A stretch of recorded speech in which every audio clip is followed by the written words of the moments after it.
Hi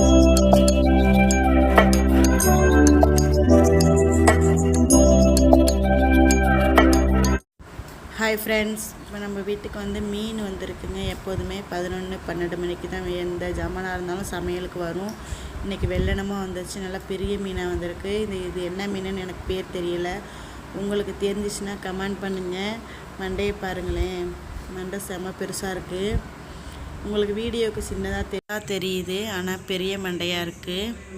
இப்போ இந்த மீன் குழம்பு வைக்கிறதுக்கு முன்னாடி நம்ம வந்து டீயை போட்டு குடிச்சிடலாம். குடித்ததுக்கப்புறம் மீன் கழுவிடலாம் அப்படின்ட்டு இருக்கேன்.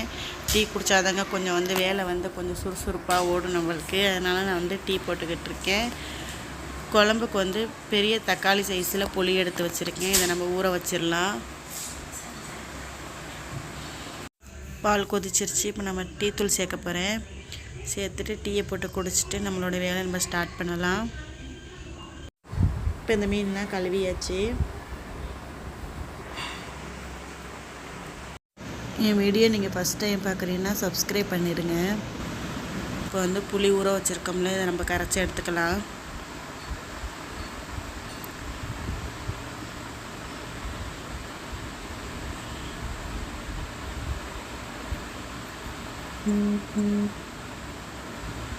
புளி கரைச்சி எடுத்தாச்சு. 2 பச்சை மிளகாய் எடுத்திருக்கேன். இந்த பச்சை மிளகாய் நல்லா புளியில் நல்லா கரையிற அளவுக்கு நல்லா பிசைஞ்சு விட்டுறலாம். மல்லிக்கீரை கொஞ்சமாக சேர்க்குறேன்.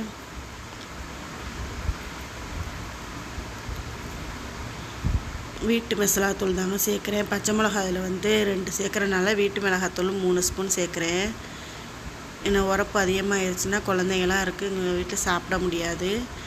உங்களுக்கு அதிகமாக தேவைப்பட்டால் நீங்கள் அதிகமாக சேர்த்துக்கலாம். உப்பு தேவையான அளவு சேர்க்குறேன். சேர்த்துட்டு இப்போ நம்ம அந்த மசாலா கரைச்சி விட்டுறலாம். எப்போதுமே நான் வீடியோ வந்து எடுத்த வீடியோ அன்னைக்கே நான் அப்லோட் பண்ண மாட்டேன். எப்படினாலும் 1 நாள் 2 நாள் சென்று தாங்க நான் அப்லோட் பண்ணுவேன். பாருங்களேன், மசாலா கரைச்சி வச்சது ரொம்பவே சூப்பராக இருக்குது பார்க்க. இப்போ நம்ம மீன் குழம்பு வைக்க ஆரம்பிச்சிடலாம்.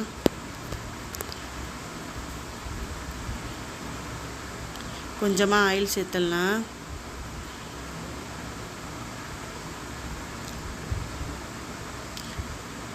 அரை ஸ்பூன் வெந்தயம்,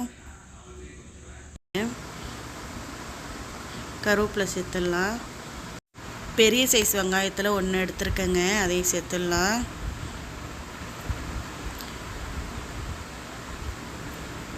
இப்போ இதில் வந்து வெங்காயம் நல்லா வதங்கட்டும்.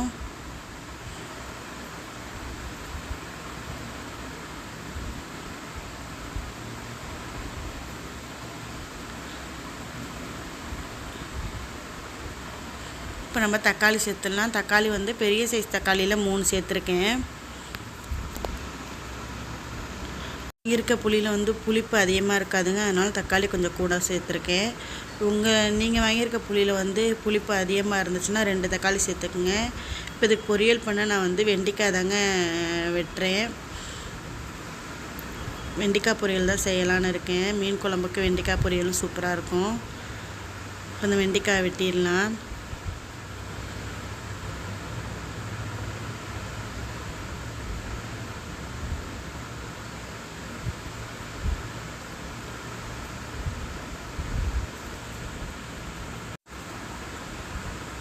தக்காளி வெங்காயம் வதங்கிடுச்சான்னு பார்க்கலாம். கொஞ்சம் வதங்கிருச்சுங்க. இன்னொரு 5 நிமிஷம் இருந்தால் போதும். இப்போ தக்காளி வெங்காயம் நல்லா வதங்கிருச்சு. இப்போ நம்ம எடுத்து வச்சுருக்க மசாலா தண்ணி சேர்த்துடலாம்.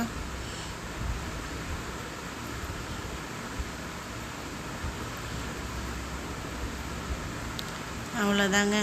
இப்போ இந்த வந்து கொதி வரட்டும் குழம்பு.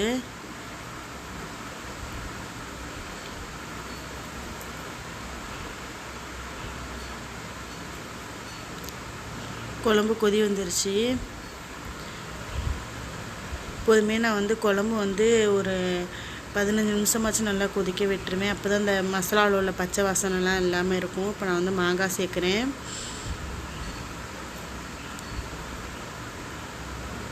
இப்போ இங்கே வந்து நம்ம வெண்டைக்காய் பொரியல் செஞ்சிடலாம். வெண்டைக்காயெலாம் நறுக்கி எடுத்தாச்சு. கொஞ்சமாக ஆயில் சேர்த்துடலாம். பெரிய சைஸ் வெங்காயத்தில் பாதி எடுத்துருக்கேங்க வெண்டைக்காய்க்கு. இப்போ வெங்காயத்தை சேர்த்துடலாம்.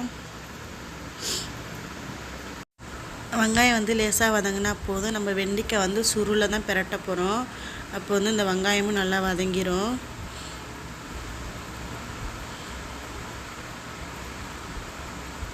இப்போ வந்து மீன் வந்து க்ரீன் கலரில் மீன் பொரிக்கலாம் அப்படின்னு சொல்லிட்டு அதுக்கு தாங்க இப்போ நான் எடுக்கிறேன். மல்லிக்கீரை கொஞ்சமாக எடுத்திருக்கேன். இதை மட்டும் என்னால் வீடியோ எடுக்க முடியல. அப்போ வந்து வீடியோ ஆஃப் ஆகிருச்சு. 2 பச்சை மிளகாய் சேர்க்குறேன். அப்புறம் வந்து இதுக்கு என்ன சேர்க்குறேன்னா அரிசி மாவு 1 ஸ்பூன், கார்ன்ஃப்ளவர் மாவு 3 ஸ்பூன், உப்பு சேர்த்துருக்கேன், இஞ்சி பூண்டு பேஸ்ட்டு சேர்த்துருக்கேங்க. இதை சேர்த்து நம்ம வந்து இதை அரைச்சி எடுத்துக்கலாம். இப்போ நம்ம வந்து வெண்டைக்காய் இப்போ சேர்த்துடலாம். வெண்டைக்காய் சேர்த்து நல்லா பிரட்டி விட்டுறலாம்.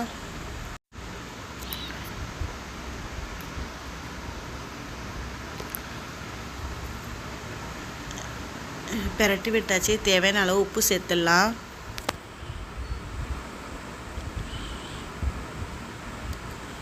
அவ்வளோதாங்க. உப்பு சேர்த்ததுக்கப்புறம் அதை நல்லா பிரட்டி விட்டுறலாம்.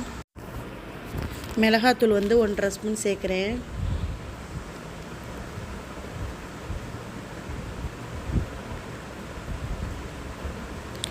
இப்போ பிரட்டி விட்டுறலாம்.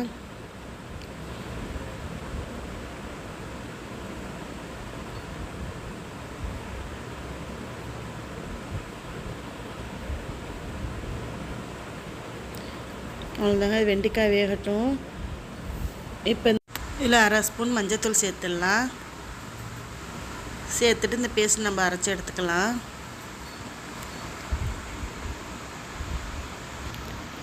பேஸ்ட் நல்லா அரைச்சி எடுத்தாச்சு. இப்போ இந்த மீன் குழம்பு பச்சை வாசனை போகிற அளவுக்கு நல்லா கொதிச்சிருச்சுங்க. இப்போ நம்ம வந்து மீன் மண்டையை சேர்க்குறோம். இந்த மீன் மண்டை சேர்த்த உடனே பாதி இடத்த அடைச்சிருச்சுங்க. மீன் போடுறதுக்கு இடம் இல்லாத மாதிரி இருந்துச்சு.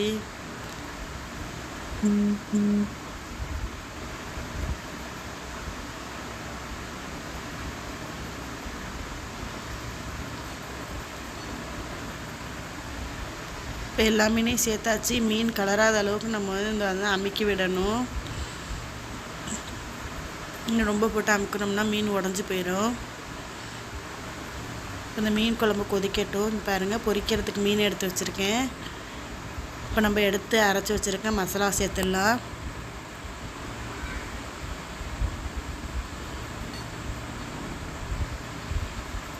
இந்த மசாலாவில் உப்பு போதுமான்னு பார்த்துக்குங்க. பத்தலைன்னா இன்னும் கொஞ்சம் நீங்கள் சேர்த்துக்கலாம்.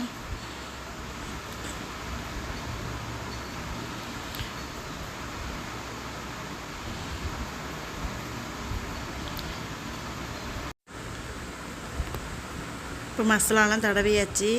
இது ஒரு 15 நிமிஷம் கணக்காக ஊறட்டும். அடுத்து இந்த மீனை நம்ம பிரட்டி விட்டுறலாம். ஏன்னா ஒரு இடம் வெந்து ஒரு இடம் வேகாத மாதிரி ஆயிரும் மீன். அதனால் பிரட்டி விடுறேன். இந்த மண்டையை கூட என்னால் பிரட்ட முடியலை. அந்த அளவுக்கு ஒரு இடைஞ்சலாக இருக்குது அந்த மீன் குழம்புல உள்ள மீன்லாம் போடவும். பெரிய பெரிய மீனாக போடவும் தான் கொஞ்சம் சிரமமாக இருக்குது.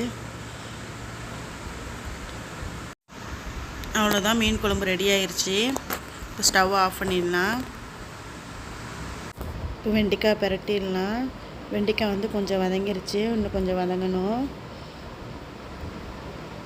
பார்க்கவே தெரியும். வதங்கலைன்னா ரொம்ப பச்சையாக இருக்க மாதிரி தெரியும். அப்போ அதுதான் வதங்காதது. வதங்கிருச்சுன்னா கலர் வந்து கொஞ்சம் மாறிடும். இங்கே வந்து மீன் குழம்பு ரெடி ஆயிடுச்சு. இப்போ வெண்டைக்காய் நல்லா வதங்கிருச்சு. இப்போ ஸ்டவ் ஆஃப் பண்ணிடலாம். இப்போ அடுத்து நம்ம மீன் பொரிக்க ஆரம்பிச்சிடலாம். கொஞ்சமாக ஆயில் சேர்த்துடலாம்.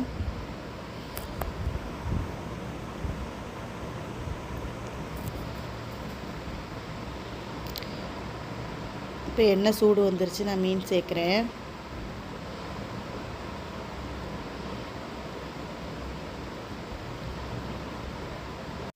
பச்சை கலராக அந்த மீன் இருக்கனால பார்க்க நல்லாயிருக்கு.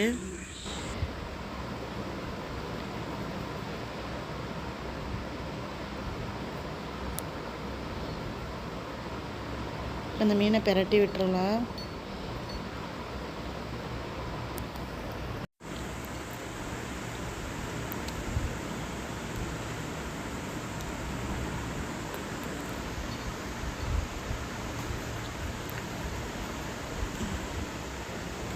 இப்போ மீன் 2 மீனை பிரட்டியாச்சு. இந்த இன்னொரு மீன் வந்து தோசைக்கல் வந்து சூடு வராமல் இருக்கனால வேகாமல் இருக்குது.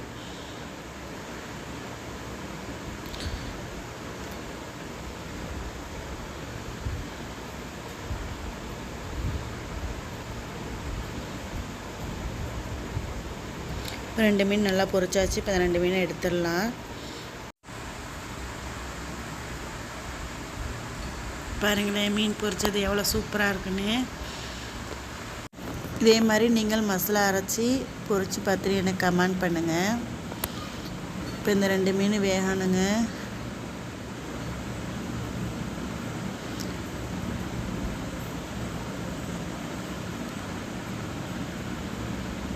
அவ்வளோதான், இந்த 2 மீன் வெந்துருச்சு.